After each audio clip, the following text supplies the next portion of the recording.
fire risk of this house? This is rated Bell FZ, which is flame zone. Yeah. So that's the highest level. And that's because the bushfire element is all this bushland that we can see around us here and the steep cliff that's around the back of the property. Flame zone is determined by the fact that the flames, should this area be on fire, the flames could touch the house. It's that close. Yeah. And so can you point out a few of the features? On a normal house, the fascia, which is this behind the gutter, is timber. In this case, it's a fire-resistant product. And the same with the eave, which is the horizontal part under the fascia. What's special about the screens? So the fire screens have a stainless steel fire screen mesh instead of the normal nylon mesh. And then the windows, the glass in the windows is also different. 6mm laminated glass. So these windows are a Bell 40 window, and then combined with the metal shutters gives it the Bell FZ. What about the materials in the building?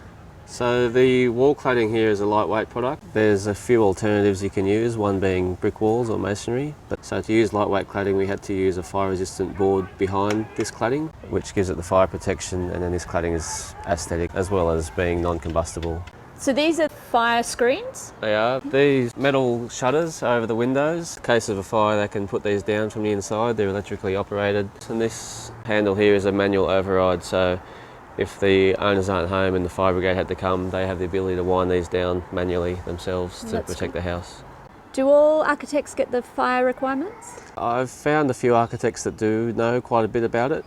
That's not all architects, so if you're in a bushfire zone, you're best to find one that has experience, because they will incorporate the requirements into the design as opposed to just letting them be stuck on afterwards.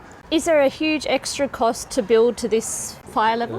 Yeah, so Bell FZ, you're probably looking at about 50 grand or more. On top of your usual yeah, build. and then this is a cheaper alternative using the metal shutters with the Bell 40 window. There are flame zone windows, but they're incredibly expensive.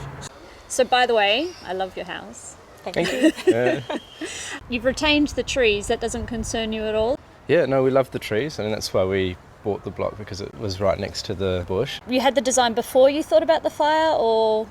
We did. We had the design before we worked through the fire rules, and I think we were really lucky because we were able to find solutions on our particular design.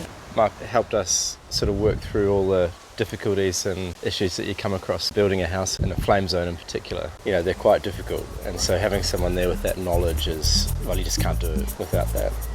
Mummy said that you were going to go somewhere if there was a big fire. Where would you go? What do you do when there's a fire? We go we go up to the letterbox. Good girl.